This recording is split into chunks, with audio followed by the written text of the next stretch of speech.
আমি জাতীয় সঙ্গীতের সনাতন পদ্ধতি বা সনাতন সঙ্গীত জাতীয় সঙ্গীত এই সঙ্গীতটাকে পরিবর্তনের পক্ষে। কারণ হলো এই সঙ্গীতটা জাতীয় সঙ্গীত হিসাবে রচনা করা হয় নাই।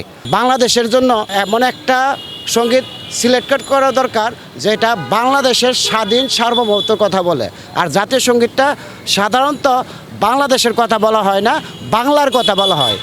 বাংলাদেশ মানে 1971, বাংলাদেশ মানে 1969-এর গণঅভ্যুত্থান, বাংলাদেশ মানে 52-এর ভাষা আন্দোলন। যখন বাংলাদেশ সৃষ্টি হয়েছে তখন তৎকালীন পরিস্থিতিতে জাতীয় সঙ্গীত হিসাবে একটা সঙ্গীত সিলেক্টেড করার অতীব প্রয়োজনীয়তা বিদায় হঠাৎ করে রবীন্দ্রনাথের আমার সোনার বাংলা আমি তোমায় ভালোবাসি এটা সিলেক্টেড করা হয়েছিল। কিন্তু এটা জাতীয় সঙ্গীত হিসাবে রচনা করা হয় নাই বা লেখা হয় না। যেহেতু জাতীয় সঙ্গীত হিসাবে লেখা হয় নাই, সেহেতু বাংলাদেশ স্বাধীন হওয়ার পর 1971 সালের পরবর্তীতে স্বাধীন বাংলাদেশ হিসাবে, স্বাধীন সার্বভৌমত্ব হিসাবে বাংলাদেশের জন্য একটা আলাদা স্বরচিত, বাংলাদেশের মানুষ দ্বারা রচিত, বাংলাদেশের কথা বলে এমন একটা গানকে জাতীয় সঙ্গীত হিসাবে রচনা করা উচিত। আমি জাতীয় সঙ্গীতের যে সনাতন পদ্ধতি বা সনাতন সঙ্গীত জাতীয় সঙ্গীত এই সঙ্গীতটাকে পরিবর্তনের পক্ষে। কারণ হলো এই সঙ্গীতটা জাতীয় সঙ্গীত হিসাবে রচনা করা হয় নাই।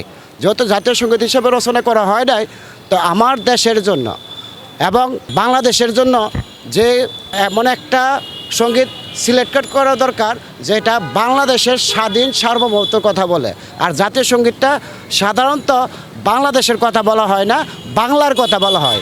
বাংলা সেখানে শুধু বাংলাদেশকে বোঝায় না, আলাদা অনেকগুলো সার্বভৌমত্বের কথা বলা হয়। সুতরাং বাংলা নয়, বাংলাদেশকে নিয়ে একটা জাতীয় সঙ্গীত রচনা করা দরকার। স্বাধীনতার 50 বছর পেরিয়ে যাওয়ার পরে আপনারা এখন এসে বলছেন জাতীয় সঙ্গীত পরিবর্তন করতে হবে, এই চিন্তাধারা এখন কেন, এর আগে কেন হলো না আপনাদের? ধন্যবাদ, আপনার প্রশ্ন খুব যৌক্তিক। 1971 সালে স্বাধীন হওয়ার পর এই দেশ 1971 থেকে 73, 74, 75 পর্যন্ত এমন একটা অবস্থার মধ্যে গিয়েছে, তখন মানুষের অন্ন বস্ত্র শিক্ষা চিকিৎসা বাসস্থান যোগানোর জন্য যেটুকু দরকার প্রয়োজন ছিল সেইটুকু আমরা জনগণ চিন্তা করতে পারতাম না, অন্বেষণ করতে পারতাম না। এই জন্য আমরা পেট চিন্তায় সম্পূর্ণভাবে ছিলাম। এই জন্য তৎকালীন অবস্থায় দেশপ্রেম বা জাতীয় সঙ্গীত নিয়ে চিন্তা করার মন মানসিকতা ছিল না। তারপর 75-এর পরবর্তী অবস্থায় যখন এই দেশে গণতন্ত্রহীন হয়ে গেল এবং স্বাধীনতার সার্বভৌমত্বের উপর আবার একটা আঘাত আনলো, 1980 সালে আবার গণতন্ত্র ফিরে আসলো, পরবর্তীতে আবার স্বৈর শাসনের কবলে পড়ে দেশ। তখনও এই স্বাধীনতার পক্ষে জাতীয় সঙ্গীত পরিবর্তনের বিষয়টা আলোচনায় আসেনি।